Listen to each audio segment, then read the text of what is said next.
Well, Russell, what a fall from grace for Andrew, going from prince to pauper. What's been the reaction to this on the streets of London?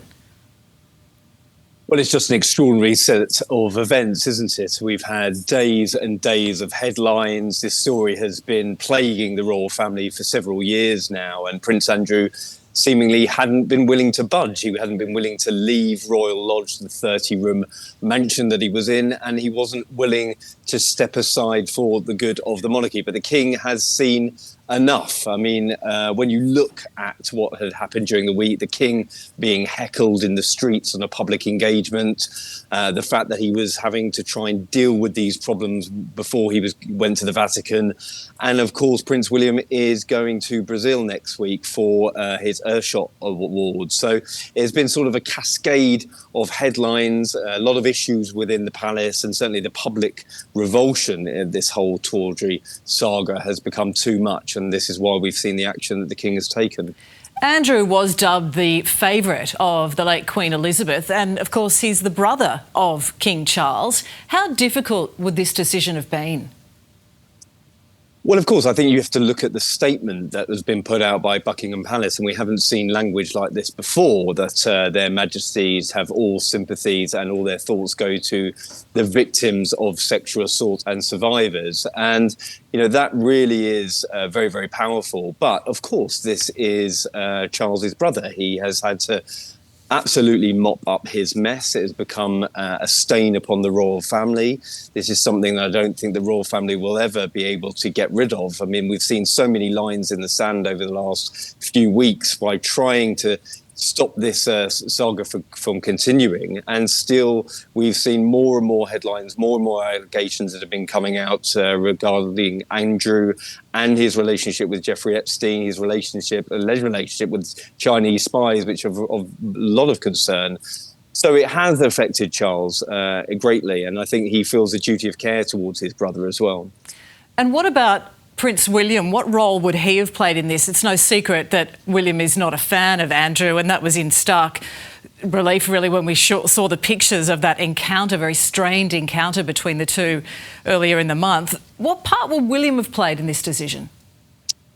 Well, certainly William has always got one eye on the future, and of course he would. He is the future king. His son is a future monarch as well, and his family really does rely on the goodwill of the people. And if there is no goodwill left, then certainly the family business is going to be out of one. And so William has had a lot to do with this. I understand he's been speaking to the king at every step of the way.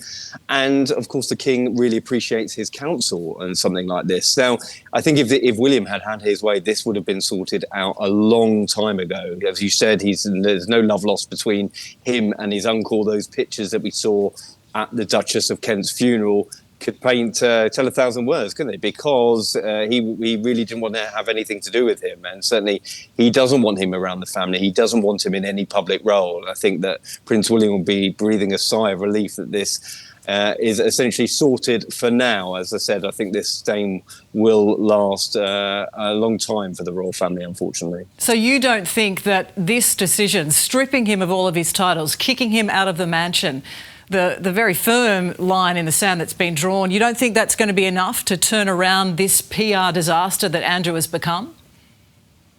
Well, I don't, because I think that the level of public feeling in this has opened up potential Pandora's box, because we've had discussions of how royal residents are financed or what agreements are in place. You know, do the people want to know more about it? Have the members of parliament got the bit between their teeth now that they thought that the public are on their side in terms of turning over the royal family's finances? And while Prince Andrew may be out of sight, he's certainly not out of mind. We've got US Congress looking at this absolute tranche of documents that have resulted in many of these allegations coming to light.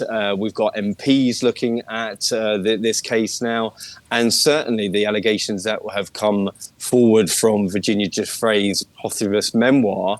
You know, could there be further victims that come forward? I think the US authorities will certainly be looking at that, and the British authorities will keep a watchful eye on those developments as well. So what's next for Andrew? Because that's what we call him now. We don't have to call him Prince or Duke. Will he need to get a job? Could he potentially face more legal dramas?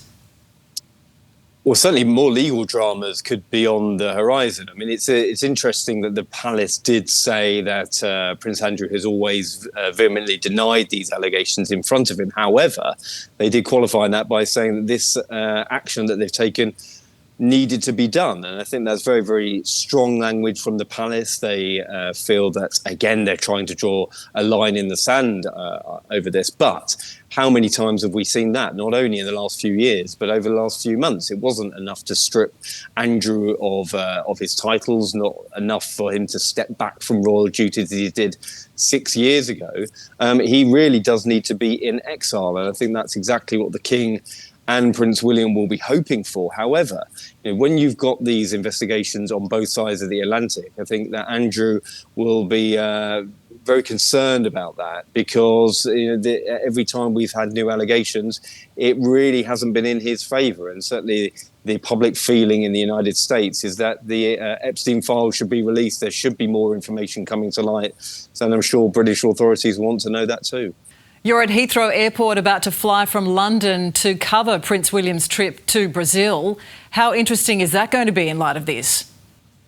Well, I think it's no surprise that this course of action was taken so swiftly, because Prince William is going to Rio de Janeiro for his Earthshot Prize. It's the 5th year of the award. He will be attending the COP summit in Belém as well, talking about things he's very, very passionate about. And whilst the royal family tried to move on from this saga by having Andrew step away from his duties, relinquish his titles before the King went to the Vatican, we still had days and days of front page headlines, more allegations coming to light. So, they are trying everything that they can at the moment. I think that this is something that the King feels that hopefully people will be able to move on from. But as I said, I'm not too sure. But William's trip will be very, very interesting, I'm sure. Yeah, well, we have seen the royal family go through trauma and tumult before. It's had lots of ebbs, lots of flows, lots of highs and lows.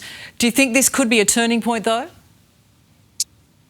Well, if I've experienced anything in this job, it's certainly to expect the unexpected. I mean, what have we had over the last few years? It's been scandal and infighting in abundance. Not only that saga with Harry and Meghan. I mean, that looks absolutely small fry at the moment, doesn't it? But maybe Harry and Meghan will be thinking about the way that they act in the future, because the King is willing to take drastic action when he needs to. And certainly, I think if Harry and Meghan were to sort of unearth that side of their relationship with the King and the rest of the royal family, again, by criticising them so heavily, then maybe there is a potential for the King to strip them of their titles as well, because now, of course, we know that there is precedent.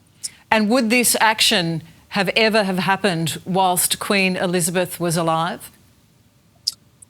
Well, no, I think what we've seen over the last 6 years is this cascade of information that's come forward. We didn't really know what we were dealing with. There was allegations, of course. There was the infamous BBC Newsnight interview that really set Andrew on his path of destruction. He, of course, had to step back from his duties in disgrace when he gave that account of his whereabouts and his relationship with Jeffrey Epstein at the time. But what we've seen since then has been absolutely unbelievable. I don't think anybody could have predicted it. And certainly Andrew has been proven to be a liar in that interview. And the royal family have asked him for guarantees, and he can't give any guarantees of his whereabouts or his relationships, or indeed what is next to come out. And as I mentioned at the start, these allegations of his relationships with Chinese spies are a very, very serious concern, not only for the royal family, but for the British government. And again, this is why this action's been taken. Yeah, quite the dramatic turn of events. Russell, thank you so much for joining us. My pleasure. Thank you.